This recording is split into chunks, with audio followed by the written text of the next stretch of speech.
first round pick.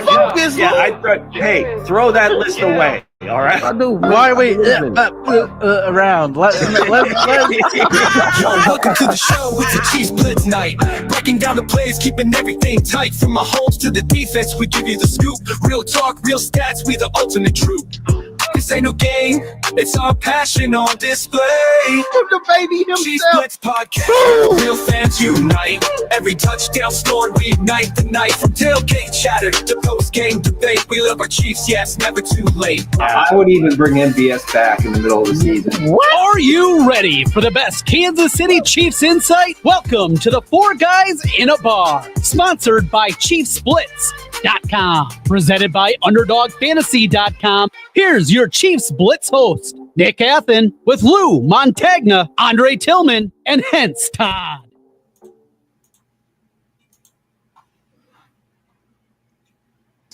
There we go. Alrighty, welcome to the next edition of Four Guys in a Bar, presented by ChiefsBlitz.com and also Underdog Fantasy. I'm your host, Nick Athan, along with Mr. Hense. Shows in, we'll get it down. We'll figure it eventually. Yeah. Mr. Hense Todd, producer extraordinaire. There, Mr. Lou Montagna, the other senior member, back from a week-long vacation. Andre Tillman, what is up, my friends? What's going on? Welcome. Hope everybody had a good weekend. Saw the new Superman movie, was pretty interesting.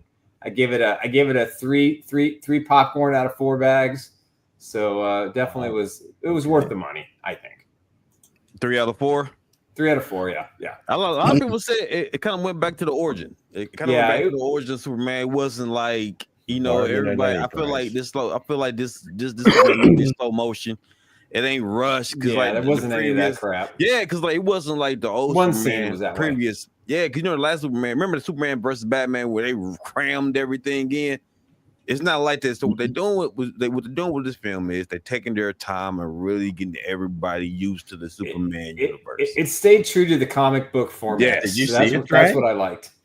My little brother, a big Superman fan, so I did a little research on it and whatnot, and that's what they're doing. Yeah, it's totally worth it. I mean, listen, again, for those that watch Lois and Superman on TV, it had a very similar theme and very similar last season. Right. Kind of feel to it. There are a lot of similarities between that and the script, but overall, James Gunn, who I wasn't a fan of prior to this, really did a good job. I think, made a ton of money, and that's really all that matters. So the public likes it.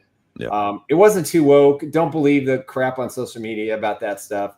There really was a very distinct message, and the message was, we need Superman as a superhero, and there's nothing wrong with that. So, I feel like what they're doing is the dog was let great. it build it up. The dog was great. Yeah, exactly. Just go let it build up. Let it build up. You know what I'm saying? Don't rush the villains. We want to see like Doomsday and Darkseid, because back in the day, they're probably cramming everybody into one movie. Let it too much. build up. Yes, exactly. Just let it build up. Zack Snyder fans, you know what? Yeah, it's just a different type of movie, and there's nothing wrong with that. And props to James Gunn. He stuck to his guns and his vision. And don't worry about that comment, Dre. That's our new German friend, LB, as we like to call him around here. Hey, Mango, if you're in the background there, get the old translator out and let's see what Ligma has to say. Props to LB. I cut him off the other day because I thought I was reading something different. And, I never will again will I attempt to use a program that's a heck of a name, gentleman. I'm glad y'all know who he is. You know what I'm saying? I'm like, we're giving him the benefit of the doubt because he's from another country and maybe he's just not, we told Nick, we said slang piece, man. Yeah, man. Nick, don't push no more buttons. Don't kick nobody out. Let them be, sir. Let them be in here. So I guess he's gonna learn. Nick, ain't gonna lie. If you looking at the name now, I'm like, nope, LB. He's gonna be forever known as LB around here, and that's all. Okay, LB. Okay, baby. We're gonna call him LB then. All right. But let's get it. Before we get into these Chiefs update, let's go around something I talked today. Before I talked to Mango over the weekend, and I want to get into some of the stuff I've seen over the weekend. I seen Caleb Williams over here giving a guy a Bears tattoo. What do you guys think about this? Have you guys seen this over the internet over the weekend? No. Do we have any idea what the context is? Did the guy win lose a bet, win a bet? I think he lost a bet. It was I think it was a friend of his lost a bet, and he had to get a Bears and get if that's actually him doing it by hand, that's pretty good. That looks like straight NFL issue Bears face, right? Maybe he's better than being a quarterback. Could be also. Oh, he throwing shots. Yeah, I mean it's good, hand-eye coordination. So working the skills. Very, very precise in his delivery with the tattoo. Very precise. Yes, very precise. Also, we want to give a shout out for I can't see the name. Something happened on my screen over it. Vito's out there. Ruben's out there. We appreciate you guys very much. He said, "I believe it was a loss of a fantasy but football league." How did Caleb get involved though? That seems awfully random. Right? Yeah, maybe it's just a PR stunt. Who knows? Probably Caleb a best in the friend league. Or something. It's a picture. There's no guarantees actually drawn. I need more. So speaking of what else happened over the weekend, I watched the all-card boxing card for all women boxers. It was one of the best boxing cards I hadn't seen, even with the man as well.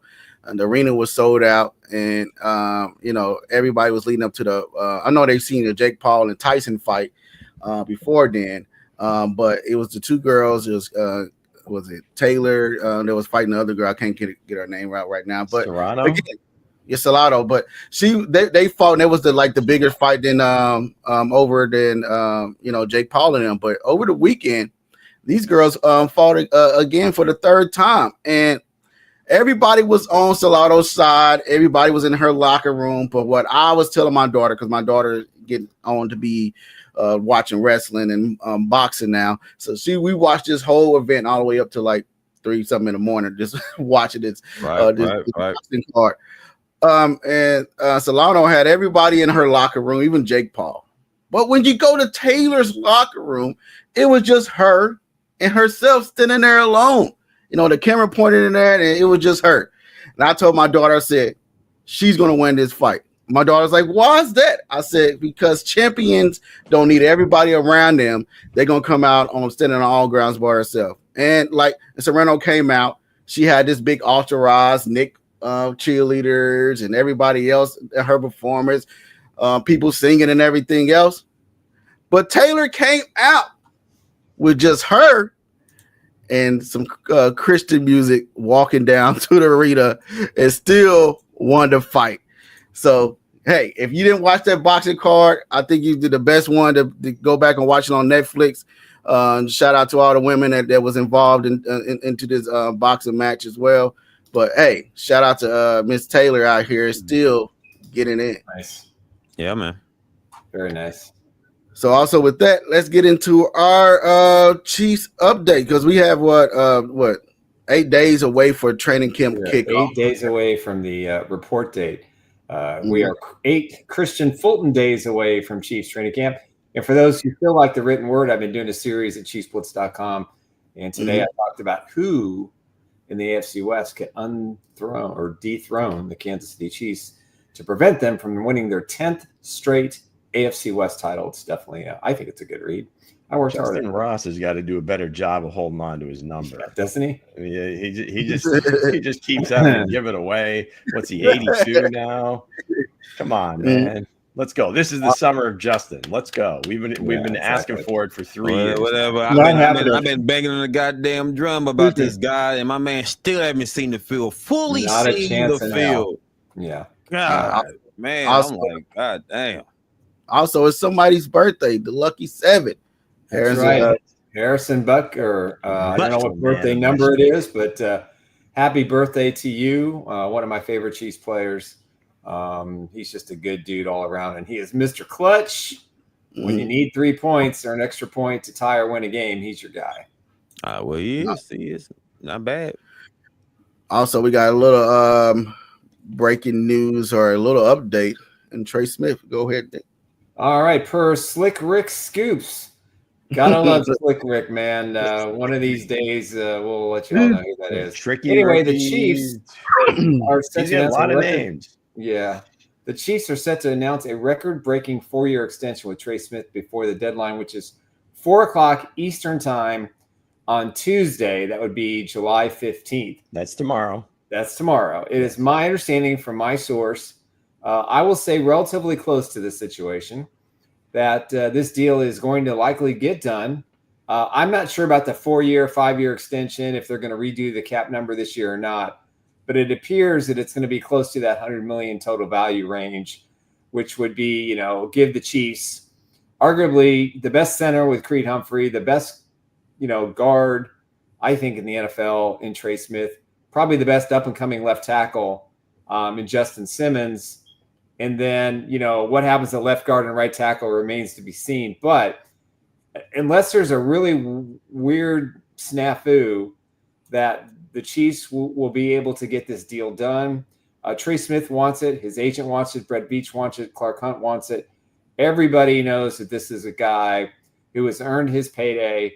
And if you watched him on Kay Adams this past week, and she did a terrific job with him, you got the sense, you got the sense that, he expects this deal to get done. He wants to live in Kansas City. That's where his home is now. His family likes it here. So I think at the end of the day, come this time tomorrow, it'll probably be announced that they've got an extension done with him. I'd be surprised if it goes the opposite direction. But hey, until the ink is dry, and we see that photo of him signing his contract from the Chiefs, nothing's 100% official. But Ricky's been pretty accurate lately, and God love him with his sources. And again, I confirm from a relatively strong source that looks like this deal is going to get done. Yeah, as it should. It should, because they're going to need it to get done. So with that, right, deadlines make deals. That's right. Before we get into the main topic of the show today, let's hear from our sponsor. Let's do it. Baseball is back. That's right. Baseball is back on Underdog Fantasy. Make sure you cash in today. You can play the pick'em game. It's very similar to what you did with the NFL where you're doing the Chiefs stuff. Now it's all about baseball, and especially the Royals. You can go higher or lower. It's really simple to use. Their app is amazing. You just choose your entry fee. You decide what you want to play, and you just see the winnings coming if you know what you're doing. So take a swing today and make sure that you sign up for Underdog Fantasy, and they're going to give you a meatball right off the gamut. Bobby Wood Jr. special. Start with a W for your first entry and new customers. Make sure you use the code Chiefs Blitz. That's right. Use that code Chiefs Blitz to make it easy here. Hit the QR code on the right. Deposit $5 after putting in the code Chiefs Blitz. You get 15 bonus dollars, and you can start playing. And remember, the fun part about this game is if you do this and you place that first opportunity to play the game, I mentioned before, sign cards. This is a Buck Buchanan signed card. Probably not one I'm going to give away, but kind of give you an idea of some of the things that I have. This one's pretty valuable. Just kind of give you an idea of some of the stuff that we're going to do right here. We're going to reward our fans for signing up. I'm going to give them a personal signed card from my collection. It'll be the Royals, Chiefs, Jayhawks, and got a few other cool. The true Chiefs. Here's one that you you can't have this one. Display the card and take it back. An offer for this one, yeah, I might consider. Yeah, it's my favorite card, guys. But something like that you will get. Things in the comments. Vito, thanks for the update on the Caleb Williams thing. Some record executive from Chicago, very cool. Ligma. Do us a favor, run whatever you're writing. I have the translation. I have them all, and do your posts that way. Okay, and I have them all. Things will go much. Well, Nick say he has them. Hold on. We're just gonna have Mango put it in the chat for everybody else in the chat can understand. Okay, that's fine. Just drop them in there, Mango. That'd be best. Yeah, that's he just wants to know where the Brit is. He's a big fan of Mango. Don't put it in the private chat. Put it in the regular chat, Mango. Thanks. Yeah, that one will stay private. But I love the effort he's putting it out there, though, guys. He sure is. He said, y'all gonna hear me. Yeah. I didn't hear what Lou said. So, Lou, what was the story behind the tattoo again? What did he say? Vito Mirabella put the update in the chat as well, and there you have it right there. Here's the story. Caleb Williams trying his hand at being a tattoo artist, and the first person he did was a gentleman here. His name is Bennett, and he's a record executive in Chicago for some label. So maybe this is at his cabin. Maybe this is Lake Forest somewhere. Who knows? But maybe there's a bear out the window doing his thing. Hell, if he's doing that freehand, that's pretty amazing. We'll see. And then with a smile on his face, like I said, well, there it is, guys. The man's talented. So do you guys have any tattoos? Do you have any tattoos, any of you? Hell no. I don't have any. I do not have no tattoos. No, I do. Yeah, me neither. Mm-hmm. No. Maybe because me, I'm just afraid of needles. We're in the minority, like I needles. believe. Yeah. I don't like needles. I want to give a shout out to my wife. I should have did it at the beginning of the show. Yesterday was her birthday. Yes, you should. Happy birthday. Delayed birthday. Happy birthday. The Mrs. Strawberry J. Strawberry J. Is that So with that Happy said, anniversary. while Mango putting in what LB is saying in the chat, let's get into our topic of the day. You know, anybody gives them a full credit in Spags defense with everything they got going on with there as well. So let's get right into that. Let's get into what you guys have to say about that. Because the first question of the day. All right. So how much credit does he deserve? We're talking about Spags here for developing young talent on the defense. Yeah, I think obviously Spags is the hot topic here. I wrote a piece over the weekend about the defense as well. And, you know, I think what Spags is what we've learned in what's he been in Kansas City 5 years now? He's a teacher, and he teaches these kids all the aspects of what it takes to play the defense overall. And then he trusts his position coaches, you know, and Dave Merritt, you know, with the cornerbacks and I'm going blank on the defensive line coach. I'm sorry. Anyway, but you know, I think if you look at the way that he looks at these young guys, and I go back to, you know, when they were, you know, chasing Super Bowl 57 and they had these rookies out there, and you know, they had just started. They'd started most of the year. They'd been playing in games, and through the course of the season, you know, week 1 through week 15, 16, and you got to the postseason. You know, these guys were ready. They were prepared, and obviously they played very well to help the Chiefs get to that Super Bowl 57 and then again in 58. So I think if you look overall at how he develops his young players, he trusts them. He believes in them. He also takes what's given to him. He's lost some guys in free agency. You know, Brett Veach has to work a salary cap. But for the most part, I think he deserves a really strong A for the way he develops this talent and intertwines them with the superstars and the studs on defense.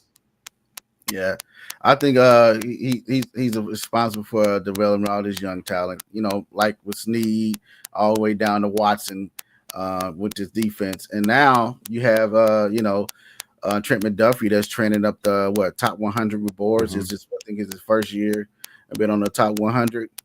You know, so hey, I think he's around here developing this young talent. Now he got more young talent that's also coming in the building as well. If we can get you know, I want to see what he can do with Lott, right? Because Chris Jones is getting up in age. He's, you know, he probably 2 years, 3 years left, and you got Lott that you got in the second round. I want to see what he can do with Lott, you know, this young guy that's going to be coming in as well after they get that contract done as well. Coach. Shit, Spags deserve a lot of credit for the defense, man, especially for the young guys, man. He knows how to put guys in position to succeed, especially young talent. Like his defense is his mindset for developing young talent is incredible. It is incredible, man. It's like the style of defense he runs and he plays is scary because you don't know it unless you have a high IQ. It's a dangerous defense, but for me, from him developing the young players in this defense, it's crazy. That's crazy. The man is a genius. He's a genius on that side of the ball. Yeah. Well, it depends on where it's coming from. I think locally, I think the guys on the team, I think guys that know Spags and what he's been able to do wherever he stopped give him plenty of credit. How much does he deserve? I think a lot of it. Another big thing is the consistency of the staff. I mean, Nick talked about, you know, Dave Merritt. I mean, you look at these defensive backs, they're drafting guys well into the late rounds, and he's getting them ready to play at an NFL level. Now, again, you have to be talented, right? But to actually then keep developing and keep getting better. That's how you build a good roster. Because if you just take guys from college and you just kind of funnel them through, and hey, if the guy develops, great. If not, we'll just go get somebody else.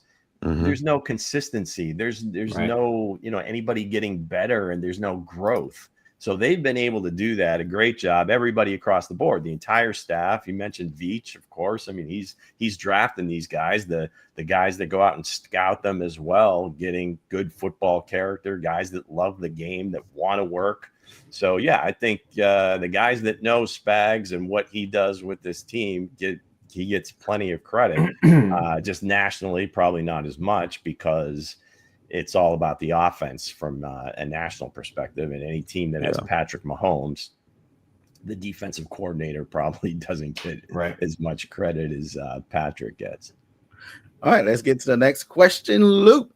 Okay, so is Spags the best defensive coordinator in the league right now? I would have to say yes, just because of his proven track record. I mean, 3 Super Bowls. He came and resurrected the defense after they lost to the Patriots, in that bitter home AFC Championship game that went to overtime. The Chiefs didn't touch the ball. I think if you look at his overall prowess, the fact that he's got 4 Super Bowl rings, or is it 5?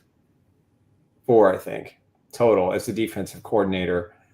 He's going to be in the Hall of Fame. I think he's going to be. I think when he's, I don't think there's been a defensive coordinator that's been put into the Hall of Fame without being, kind of certified as a Super Bowl winning head coach first. But I think he's got a really good shot at it. And listen, I think Spags has changed the culture defensively. I think he's changed the culture that, and taken on the responsibility to say, hey, we can't leave it up to Mahomes. The last 3 years and this back-to-back Super Bowl appearances, the defense is what carried them a lot. And even though Mahomes had some good games and the offense scored points, there were a ton of nail biters. And it's because of that success that the fact that Spags is so good at what he does, he formed, molded, adjusted, and changed. And remember, to me, the biggest thing with Bob Sutton was he never changed up anything. And Spags will go from one series to the next, and he'll change something. He learns quickly. And I think that's what makes him, the best in the game right now. Hey, I just noticed, don't let the names on the placard there fool you. This is just a test for everybody coming in, especially the new people. Just go with it. Just go with it. But again, I feel like Spags. If my family's watching, that is not me. That, I'm over here. I'll fix it. But again, I think Spags is one of the best defensive coordinators in the league right now. If you had to look at it, the only one that was the best one in the league, he retired, went on to North Carolina right now, and that's the one that got all the trophies, and the young lady that what it was, as well as that is too. So I feel like right now, out of everybody that's left, it got to be Spags. Who else could it be? Luke, as we speak to Luke. Go ahead. All right. Well, okay. Thank you, Nick. I'm gonna say this. I think Spags is the best defensive coordinator right now from an IQ, from a rating perspective, because any quarterback goes against him, you have to have a high IQ to really understand what you're dealing with this Kansas City defense. You just have to, and think about it. Like Spags has, over the years, the defensive front has got better. Over the years has got a whole lot better, and the secondary too. Honestly, the Chiefs really didn't give up no big plays under Spags for real. Really, honestly, not too many. Not too many. So for me, yes, I would definitely say Spags is the best right now, just from his mind, man, because he's a wizard out there, man.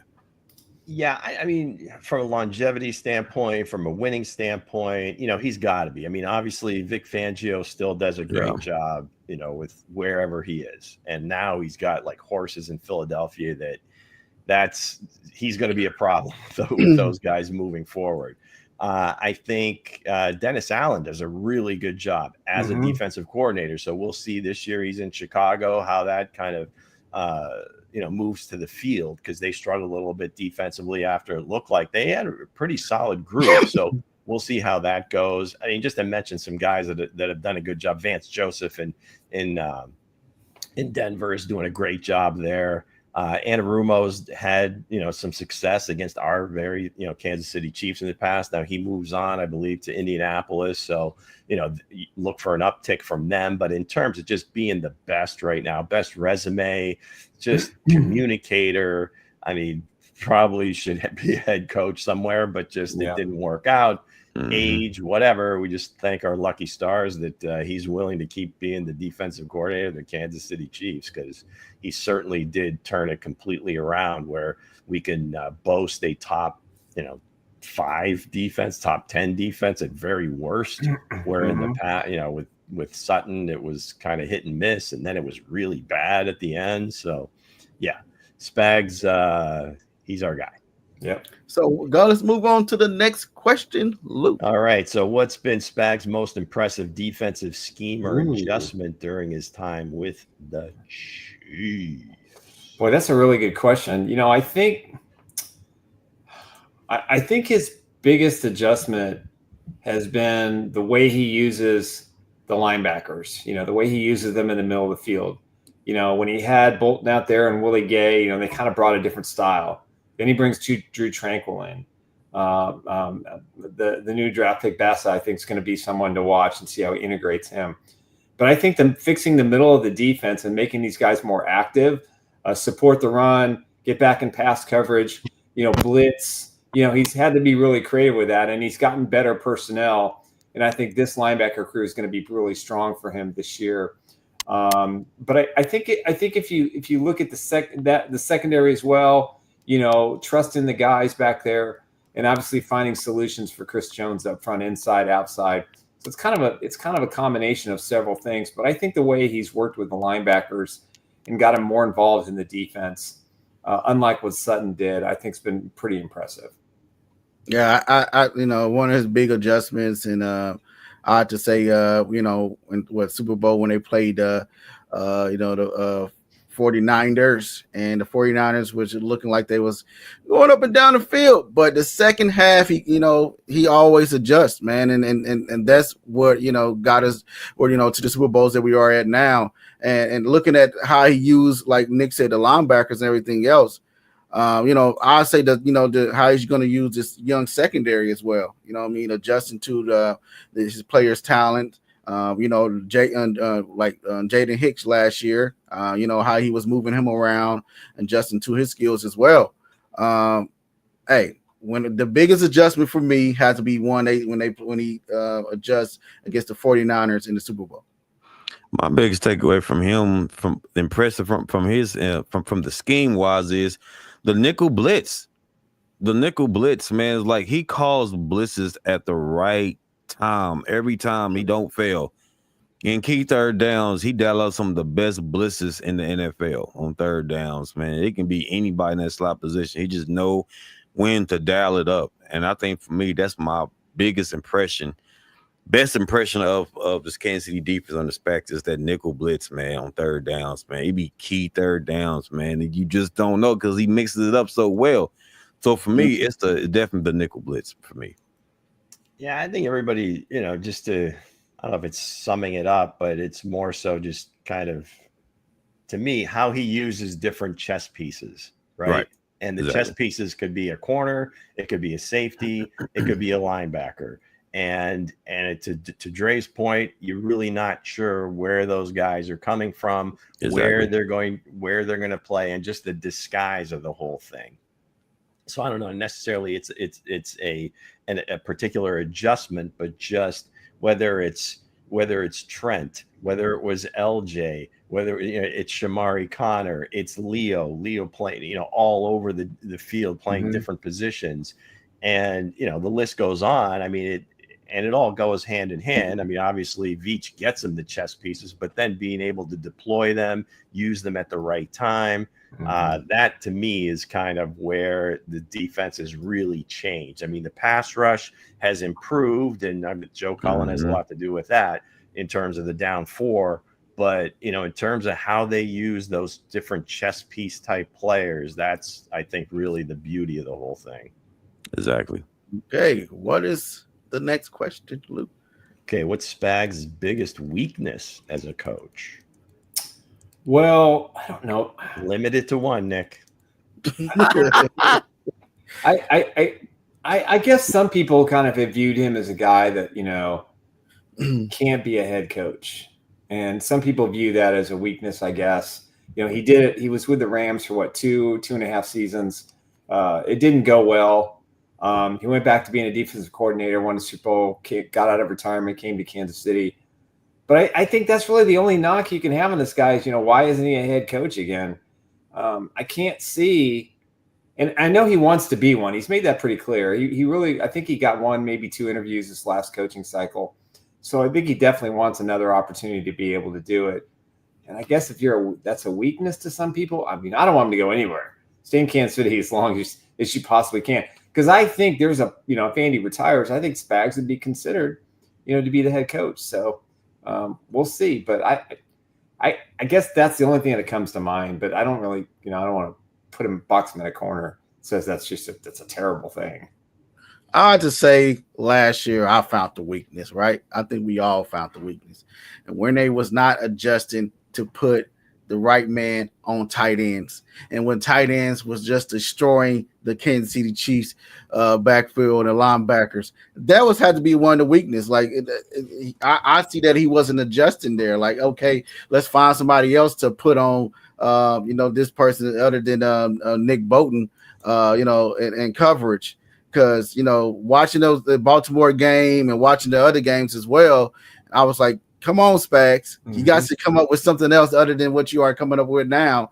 And also watching the Buffalo game and watching how the defensive ends are going out to the outside and not actually coming attaining the runner as well on the defense. And when Josh Allen got right out and ran it in for the touchdown to actually kill the Kansas City Chiefs in that game. So those two adjustments, what I've seen, also the running game as well, I can say KB his weakness as a defensive coach or as a coach overall. Man, I don't see a weakness in this defensive scheme. It just got a lot of these great players making great plays. Like you can't knock Josh Allen. Can nobody really stop Josh Allen? I think even with Lamar Jackson, like guys is very athletic. Even on the DB side of the ball, it's like guys in put in great position. You just gotta make plays on it. Because if you look at what McDuffie with T-cuffs as Lou will call him, like it's AJ Brown. That's just AJ Brown is what it is. He just make plays on the ball, but Spags put everybody in the right position. You know what I'm saying? You just gotta make plays on it. So. For me, I really don't see a weakness to his defensive scheme. We just got guys that can make plays. Like the bottom line is this: Spags puts you in position. You got to make plays on it. If you don't make plays, look like a weakness. But other than that, nah, man, I don't see no weakness. There was some weakness because them tight ends was getting wide over, sir. They got to hold their guys, man. They got to hold their guys, man. Last year, and so I have to say that's had to be one of his weaknesses that he couldn't adjust to. I think at a certain point, I mean, we're not going to argue your opinion, but I mean, at a certain point, players have to play and they have to stand up. I mean, if the other team is, they're going to find a way to take out the quarterback of your defense, like we're just not going to have him on the field. Spags ain't going to do that. So that's just up to Nick Bolton to improve at whatever that they need him to improve at. But that being said, I'm sure Spags, if you asked him, he's going to come up with a list of different things that he'd like to be better at. Maybe it's a communication thing. That doesn't really seem to be a problem if you listen to the guys when they talk about him. If there is one, maybe he settles on a particular player and kind of maybe like a little too much loyalty to a player, but that's really splitting hairs. I mean, you like to see that, what he did with LJ, what he did with Bolton. I mean, he got him paid for the most part, and obviously Nick did his thing on the field. So, I mean, it's really splitting hairs. I mean, to find a particular weakness, I mean, you probably have to sit with him on game day and try to figure out what's happening on the sideline. But, I mean, to me, it looks like he's a great communicator, lets his coaches coach, and the players all seem to love him. So, and the results are there. So I think, that would be a tough one to find. Mm-hmm. Let's go ahead and get into the next question, Lou. Where does Spags rank all time as a DC? What's out there, dude? Boy, I mean, you'd have to consider Bill Belichick a DC.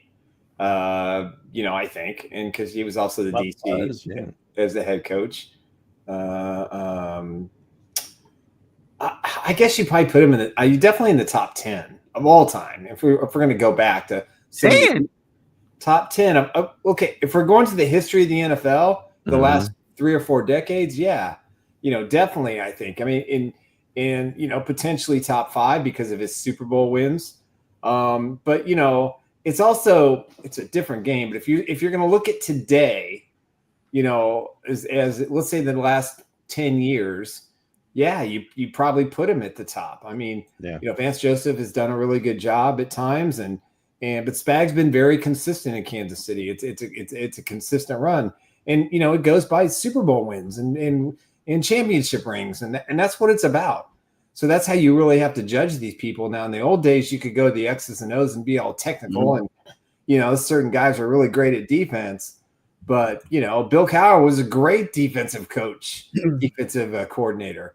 He was a great defensive coordinator, head coach in Pittsburgh. Yeah. So, that's why I think if you take the last 2 to 3 decades of football, when the game kind of changed and more emphasis was put on passing than running, I think you put him in the top 10. Top 10, top 2, top number 1. That will be for me. I say number 1 overall for Spags, because guess what? He took out the number 1 coordinator and his whole team in the Super Bowl when he was facing up against them with the Giants. Mm-hmm. So I had to give Spags the number 1 slot. He went through, all the number 1 offenses. He made them look irrelevant, right? Every number 1 offense that the Chiefs went up against made them look irrelevant. Yes, I know Dre probably going to slight the Joe Shiesty, Jer Nice, or whatever you want to call the guy. But he took out those teams as well. Buffalo, Josh Allen them had the number 1 offense was going in to do being this guy, this team MVP, Lamar Jackson. He got a lot. A lot of people say a sniper got a lot of bodies. Mm-hmm. Spags have a list of body of quarterbacks that he destroyed. Even your famous GOAT and Tom Brady. Spags took out Tom Brady at the biggest moment with not that much talent on offense with Eli Manning and all them had. But again, Spags has to be number 1 in those books just because I know you said Super Bowl wins and rings. Just because the body count of quarterbacks of the top that's fair. Quarterback that he have took out. I can accept that. All the other guys he took out when he was with the Giants, all the guys he took out here when he was with the Kansas City Chiefs as well. And some guys are still, we try to put him up there like, hey, Josh Allen, this guy, Lamar Jackson is that guy. He make those guys look average. So he has to be number 1. That's where I would rank him. As far as the all-time great, he's definitely top 10 because you gotta look at the Pittsburgh Steelers defense. You gotta look at that Pittsburgh Steel Curtain. You gotta look at them, the Baltimore Ravens defense, man. You gotta look at like 49ers, San Francisco 49ers. What about the Eagles? What about the Eagles? But the Eagles up there too. I mean, Eagles did beat the Eagles did crush. The Eagles did crush the Chiefs. They did crush the Chiefs. Now they did crush the Chiefs. He coached the Eagles well, so, he coached the Eagles as well. So that's hey, no way. He did crush the Kansas. They did crush the big defense did crush the Kansas City Chiefs. But what I'm saying is this: like he's a top 10. But as far as greatest defensive coordinators, now he's up there, but he's not like the number 1 guy because you got to go back to the great defense from way back when. You know what I'm saying? Back when you wasn't even born yet, sir. You know what I'm saying? Nobody with baloney helmet, sir. I'm talking about out there just hitting right now, man. I ain't talking about he's definitely in the top 5, right? a lot of the guys that you would put up there haven't been defensive coordinators for as long, because typically they go on to be head coaches, right? So, if you throw out Belichick, what he did with the Giants defense was incredible. Right. I mean, that was when they played against Buffalo, K-gun offense, they were scoring 30, 40 points a game. Completely shut them down. Maybe not completely, but they did win the game. And they didn't give up a ton of points or a ton of yards for that matter. I mean, Kathy says Buddy Ryan. Absolutely. The 85 Bears, what he did, in Philadelphia. Now, then he was a head coach at that point. So is he still a defensive? Look at Rex Ryan. Look at Rex Ryan. The other guys that have worked in Baltimore, Lewis, did you say Rex Ryan was a defensive coordinator there for a while? So these guys have had kind of shorter times in doing it. So I think where Spags kind of supersedes them is that he's been doing it much longer, right? And he's won more championships. So yeah, you can put those other names in the conversation, but I think just from a longevity perspective, and again, just the overall success in winning championships, he's certainly, you got to have him in there. You put him up there, but Bill Belichick is number one. Hence, sir, it's Belichick. You know what I'm saying? He's number one, bro. But he's up there because no matter who they had listed as the defensive coordinator in New England, he was the defensive coordinator for that team the whole time. The rest was irrelevant. So if you keep him in the conversation, then I think he has it a bit over Spag, just because of the number of rings in a couple of different places, and so in that perspective, they're kind of close. Bill just has more rings, so. Yeah, I mean, how you want to rate it. So, I mean, we just want to say he's definitely in the conversation for being the best. He is. Yeah, he is, definitely. So let's get into the next question, Luke. Question of the day, the title of the show. Go ahead again. All right. So how did Spags build the most underrated defense in EMF? Well, I mean, I think you have to layer this a little bit. I think a brain. Number one, he had to put a really good coaching staff together that understood his philosophy. I think that's number one. Number two, I think the bar was so low when he entered into the Chiefs locker room, that, constantly couldn't stop anybody, very poorly designed, didn't take advantage of playmakers, guys out of position. I think that's what stopped immediately. He brought in a better staff. He said, okay, I'm not going to put defensive ends in pass coverage. I'm not gonna ask linebackers to do things that they're not capable of. But it also had to do with once the roster started to evolve, they got rid of some guys, they brought in some new guys. And the defense, they were fortunate to hit on so many draft picks, in key positions, safety, cornerback, linebacker, defensive line. So he was very fortunate to have a lot of these guys, and then he had an anchor in Chris Jones. So I think the bar being low, and just taking the time that it took to develop a winning strategy, get to know the personnel, get the coaches integrated into the system, and then saying, okay, let's start executing. But ultimately, I think it was his patience and saying, listen, this wasn't broken overnight. It's not going to be fixed overnight. And, I think you can see the evolution of Spags from the first Super Bowl appearance to well, let's set aside last year's, but the 2 wins prior to that. You can see what he did and how comfortable he was. So he, in Spags we trust, and that's the motive. That's the saying in the locker room. And I think that ultimately was the difference. They trusted him, and he let them. Yeah, I'll say, how did he build most underrated defense is by staying true to the board, right? Staying true to the people that they bring in, the people that actually fit his scheme. Don't try to go get a big name because this person did good in this scheme and probably won't do great in your scheme. So I feel like he stays true to his coaching board, the people that fits his type of style of coaching, the type of players, that fit his defensive scheme. That's how you built this unrated defense that's in the NFL right now. Because a lot of people ain't looking at McDuffie. They said, "Oh, McDuffie is a a slot corner. He's not an outside guy, but he actually shut down Jamar Chase. And then you looking at the George Kalafis when he comes in, everybody's saying, oh, he's not a 10 sack guy, 15 sack guy, but he's surely proven as well. And Nick Bolton, like Nick stated earlier today, that he helped this young man get a nice contract. He giving the guys as he in his locker room and put them all together and having guys, the key pieces that actually fit his scheme. And some defensive coordinators don't do that. They just go get a big name because, hey, Ray Lewis is on the market right now. Let me go get Ray Lewis and bring him in. But then next Ray Lewis ain't looking the same in that type of scheme. 50 years old, but yeah, I'm just saying. Yeah.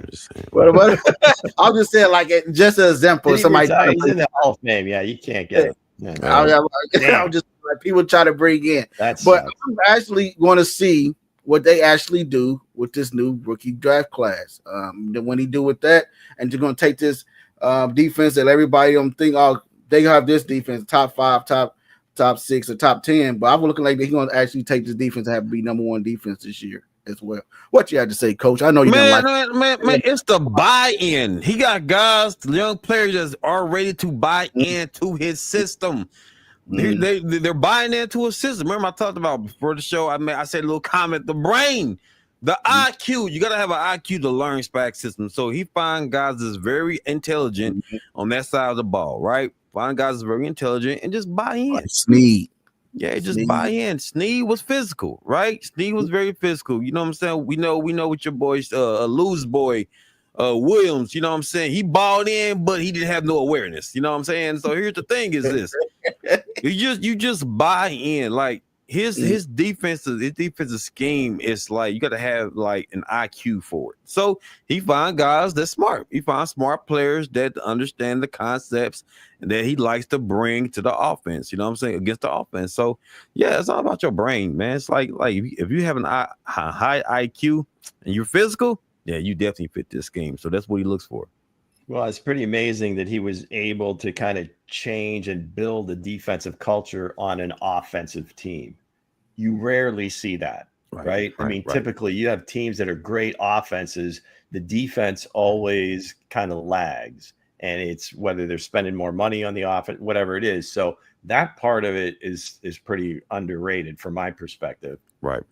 Now, they did bring in a couple of veterans at a key position that he always looks at and needs, and that was at safety. First with the Honey Badger, and then with Justin Reed. So now we're going with a drafted player. So we'll see as those guys kind of come up behind them, and kind of Justin Reed replace the Honey Badger, and now Jaden Hicks will go ahead and take care of Justin Reed's position. So that again, this is a little bit new in terms of something for this defense, but I think the fact that he's been in the system for a year, played some last year, that that will take care of itself. But it is, to me, the most amazing thing is that you take this otherwise known as offensive coach, offensive team, and he comes in and actually builds a defensive culture and then it's a top 5-10 defense that, again, it's kind of sneaky because when everybody looks at the Chiefs, they think Patrick Mahomes, they just score a bunch of points, and they flipped the way they played and were able to capitalize on it and win championships and play in the Super Bowl near every year. Yep. Thank you, Tyreek Hill. A lot of people don't give Tyreek Hill no thanks. You know what I mean? I don't remember him playing defense. But okay. Thank you, Tyreek Hill, because he did play defense. He wanted the bag, and he gave us all the key pieces that Spags needed on defense. Right. So thank you, Tyreek Hill. Shout out, man, for Mr. Bo, man, himself, a.k.a. Hense over here, man. We want to thank you for giving us, Trent McDuffie, Brian Cooks, George Kalafis. We want to thank you. You like Cooks, man? You want a cook guy? Tyreek Hill. I'm just saying. You want a cook guy? You want a cook guy? Talking about thanks for cooking. You making cook all last season. Didn't Hense rename him Brian Cooked? Yeah. Hey, I'm pretty sure that was you, Emily. Come on, don't man. try to be saying thank him for cook. You don't cook out of there. He's out there playing thank him for cook.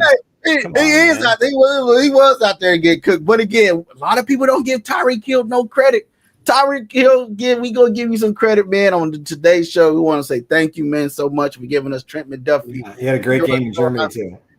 Thank everything, thank everything for all we want to have this defensive. You think about it, if that trade did not go down, okay, we won't be talking about this defense right now, right? You wouldn't be talking about 3 straight Super Bowls either. No way. Let's give Veach some credit. Maybe he would have drafted some other players, and Tyreek would still be the number 1 receiver. I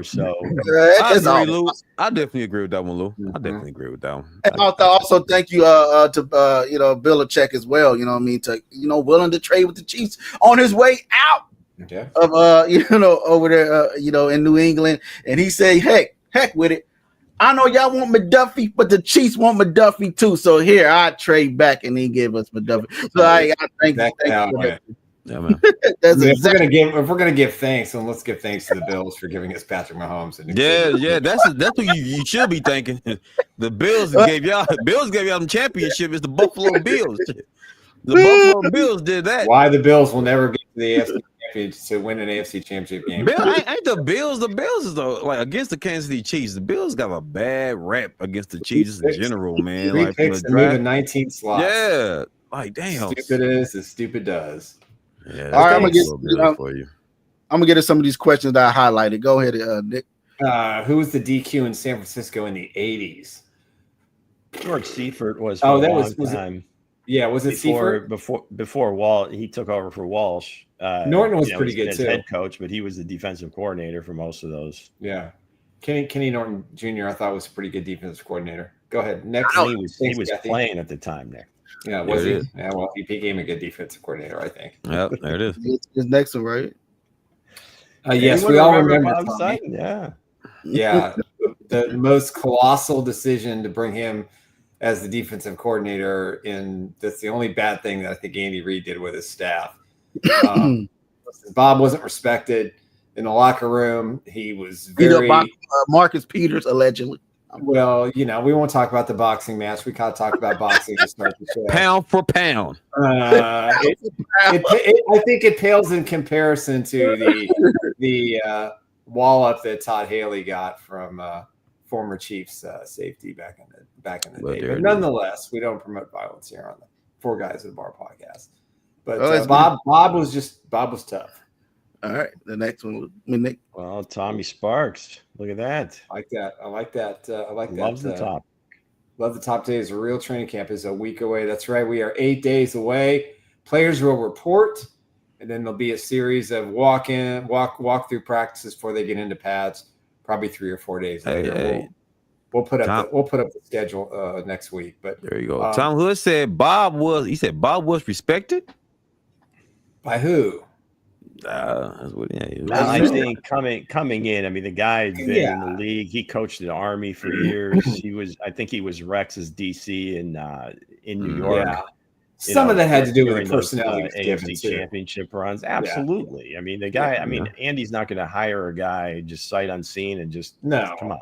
No, some of this work out. No, they had contract issues with Justin. Houston, contract issues with Eric Berry. How to use Chris. I mean, there were a lot of things that were a mess that Sutton just couldn't coach himself out of, and he couldn't get the players to buy in. And whatever happened to Justin Houston anyway? Whatever happened to that guy? I think he played somewhere last year. He had some pretty big seasons for the Ravens after he left. Yeah, he played. I think for the Colts too. So. Yeah, I think he played for the Colts a couple of times, but he's a great player. Back numbers. Yep. He's a force. When he was with the Kansas City Chiefs, he was a force. Boy, Justin Houston was the guy, man, for real. We know we talk about Chris Jones, but healthy Justin Houston was different. Houston was different, boy. That was the problem. Demetria wrote the way he handled teacups the ball in Germany. I thought he did play defense. That was a great play. That game was on NFL Network not too long ago, and I happened to kind of like turn it on like the play before that, big turnover and that amazing touchdown. It was definitely okay. Crystal Lee said, "What about Romeo Crennel? What about Romeo Crennel? Romeo was a Crennel's nice. Heck yeah, he was. Yeah, not a good head coach, but a good defensive being coordinator. The defensive coordinator in New England is like being the offensive coordinator in Kansas City. You're never going to get any credit. He got plenty of credit. I think he got plenty of credit. And you'll get a lot of blame, if it doesn't work out real well. So I mean, but no, I mean I thought he did a great job in Houston. Mm-hmm. Probably shouldn't have been a head coach here. I mean, the situation was just ugly. He did a good job in New England too. Was he with New England? Yeah, he brought. Well. I will defend Romeo. I would defend Romeo Crennel. I think he was a really good he was a good coach. And I think when Scott Pioli brought him over, he wanted to kind of try to bring that old New England feel to Kansas City and see if it would work. Mm-hmm. Obviously, there was issues with the offensive coordinator and then with Todd Haley, who was just a terrible coach. But when Crennel took over, the team was in bad shape. And then the situation with the shooting and everything, it just ended badly for him. And I think he deserved a better fate.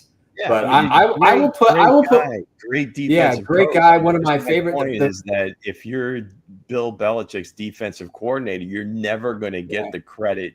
Just like the offensive coordinator here is never going to get credit. It's always going to be Andy Reid. Yeah, when he was the head coach with the Browns, I think it was. I interviewed him at the NFL Combines, and we sat on his bench and talked for maybe an hour. And I didn't even really interview him. We just talked football and his career. Couldn't have been a nicer guy. He was very smart. He's very intelligent. Yeah. I think that's something you have to give him a lot. Plus, and again, he had to manage a really, really difficult with Javon Belcher. Okay. And I think that took all on him. Bob Sutton or was it Ford? Man, D4 was a pinky toe, bro. It wasn't like a pinky finger, pinky toe. Yeah. Come on, man. Was I really outside? Yeah.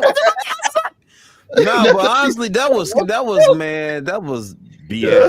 But I can't put it on Sutton. I can't put it on Bob Sutton though. What do you do in that situation, guys? You in that locker room? Do you just look at him? And I'll be looking at him right there, like. If I'm him, I'm just leave. I'm just like, so what, guys? It's a mistake. We all make mistakes. Yeah, I think most players would take the stance that they did when young Joka lined up offside. Like, wait a second, you don't call that the whole game, and then on this critical, all of a sudden now you're going to call that. Now you're going to call it. D Ford was it maybe 2 fingers offside, and now you're going to call it. They put so much on D Ford, man. D Ford played his butt off. Does that line judge? And in his career in Kansas City, the line judge just kind of tell the guys, whether it's a receiver, the guy on the end of the line, to kind of move back, give him a little bit of a warning. So, whatever. Yeah. But hey, shout out to Crystal Lee. Gunther Cunningham was a great defensive coordinator. Absolutely. That's why I was just about to ask y'all. If you had to choose Spags or Gunther, which one are you choosing? Well, still going to. Man, I am so biased on this one. Yeah, I mean, I should choose Spags, but I mean, fortunately, I got to know Gunther very, very well during both stints in Kansas City. He treated me like I was part of his family. We talked more about life and football than with, he and Herm Edwards were, two guys I was very close to. But man, as far as favorite team, if I'm emotional about it, Gunther, no question, was just come on. Okay. So logical what? The Yelp shooting glasses. Come on now. I'm just talking about the relationship, the personal feelings I have for him. I'm not talking about X's and O's, and I'm not talking about going to the movies and sharing an ice cream, Nick. Who would you want as your ice cream? Share some Eddie's ice cream. Don't be like that. I can express my emotional feelings for a guy that I love. We went to movies. We wouldn't have it any other way. Concrete. Apparently not. But are we going to talk about coaching the defense, or just? I'm not talking about coaching. I mean, if you would have listened to what I said prior to the words actually. That's why my mouth, very simply, not from a coaching perspective. I'm talking about But that was the question. It was who do you want as the DC? He said not from a coaching X and O. Not who's the better guy, not who baptized your kids or whatever. No offense.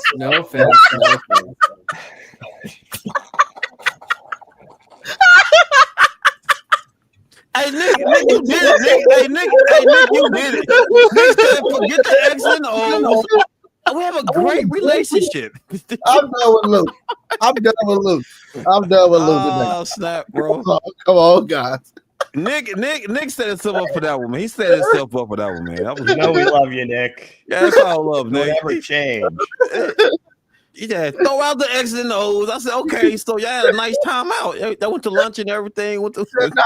Then Dre goes talk about ate a strawberry concrete. I went to Andy, got a nice strawberry. I got a nice strawberry concrete. But no, sit down. seriously, Gunther was. With it, between him and he mentioned Coward before. The Chiefs have had some great defensive coordinators through the years. Yeah, man. Yeah, but I'm with Nick. I had to choose Gunther too. So if you could have saved me all that ridicule and said that earlier, I would have still said it. I don't know. I don't know. I think Spags for me. I like Spags' intelligence to the game, man. I like. I gotta go. Yeah, and the thing, it's hard with guys from different eras too. It was just different rules. Right? Oh, we get some news, Nick. You could get away with some things, and now you go ahead and read that, Nick. We have an update on the stuff. Yeah, we have breaking news. Thanks, Mango.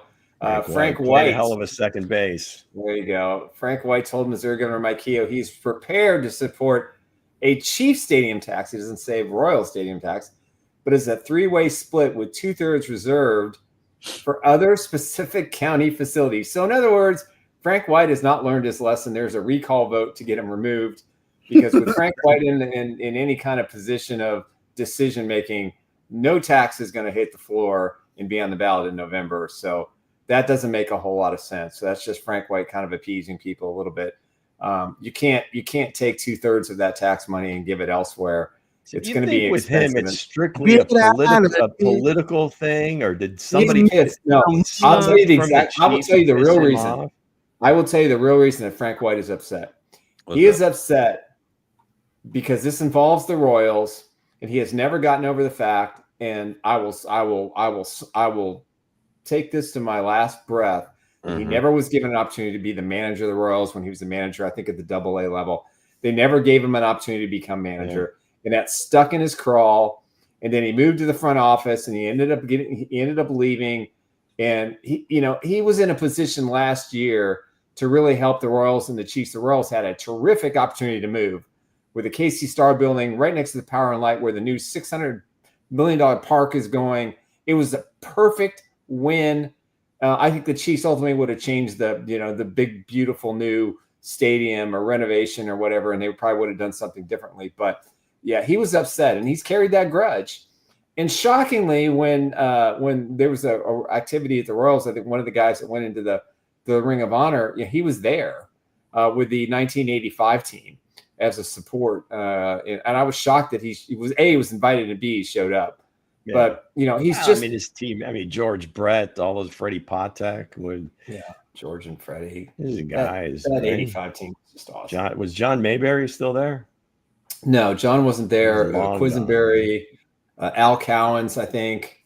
No, maybe not Al Cowens. I think he drove the white Bronco. Yeah, or that was Al Cowlings. Sorry. OJ's buddy. There you go. My brother-in-law had one of those. Yeah, in Arkansas. Hal McRae. He was there, one right? of those white Broncos. I thought it was pretty funny. Hal McRae. Yeah. Anyway, we'll have more. We'll have an update on the stadium stuff on Friday. Come on, let's keep naming random Royals. Yeah. So with that said, Bob Boone.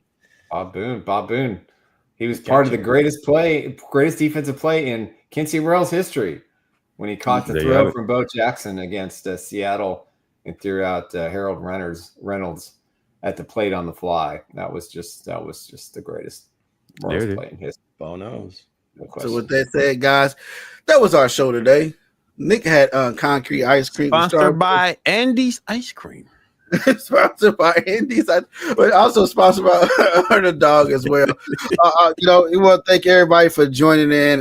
We'll have a show for you guys Wednesday. I'm Hense Todd. That is Nick Athan. That is Lou Montagna. That is Andre Tillman and AKA Mango the Juice Kid in the back room. and in the chats and social media as well. Yeah, man. We'll be back with a heck of a show for you guys, and hope you guys repost and reshare the show. Have a great Monday. Peace. What's offsides? What the fuck?